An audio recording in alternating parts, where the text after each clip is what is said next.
మనలో కొంతమందికి బాహుబలి అంటే చాలా ఇష్టం ఉంటుంది.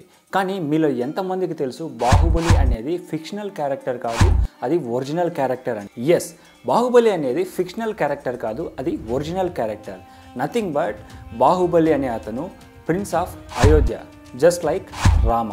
బాహుబలి అనే వ్యక్తి ఎవరో కాదు, ఇతను అయోధ్యలోని ఇక్ష్వాకు వంశ రాజవంశంలో తీర్థంకర ఋషభనాథ్కి జన్మించిన 100 మంది కొడుకుల్లో బాహుబలి ఒకడు. తీర్థంకర ఋషభనాథ్ సన్యాసి అయ్యాక బాహుబలి అండ్ అతని అన్న భరత చక్రవర్తి ఇద్దరు రాజ్యం కోసం యుద్ధానికి దిగారు.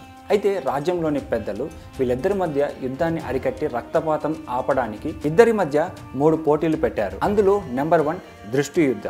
ఇక్కడ బాహుబలి అండ్ అతని అన్న అయిన భరత చక్రవర్తి ఇద్దరు ఒకరికొకరు ఆపోజిట్గా నిలబడుకొని ఒకరి కళ్ళల్లోకి ఒకరు చూసుకోవాలి. అలా ఎవరు ఎక్కువసేపు అయితే కన్నార్పకుండా చూస్తారో వాళ్ళు ఇందులో విజేత అన్నమాట. నెంబర్ 2 జలయుద్ధ. ఇక్కడ కూడా బాహుబలి అతని అన్న అయిన చక్రవర్తి ఇద్దరు ఒకరి ముఖాన ఒకరు నీళ్లు చల్లుకుంటారు. ఎవరైతే ఎక్కువ నీటి తాకిడిని తట్టుకోగలరో వాళ్ళే ఈ యుద్ధంలో విజేత. నెంబర్ 3 మల్ల యుద్ధ.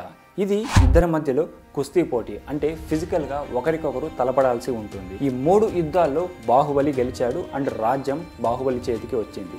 కొన్ని రోజుల తర్వాత ఆఫ్టర్ ఆల్ ఈ రాజ్యం కోసం నేను నా అన్నతో గొడవపడి యుద్ధానికి దిగాను అని సిగ్గుపడ్డాడు. తర్వాత కొన్ని రోజులకి తన రాజ్యం మొత్తం తన అన్న చేతిలో పెట్టి బాహుబలి స్టాండింగ్ పొజిషన్లోకి వెళ్ళి ఫుడ్ అండ్ వాటర్ తీసుకోకుండా మోక్షం లభించేంత వరకు ధ్యానం చేయడం స్టార్ట్ చేశాడు. ఈ బాహుబలినే ప్రపంచంలో ఫస్ట్ దిగంబర మాంగా చరిత్రలోకి ఎక్కాడు.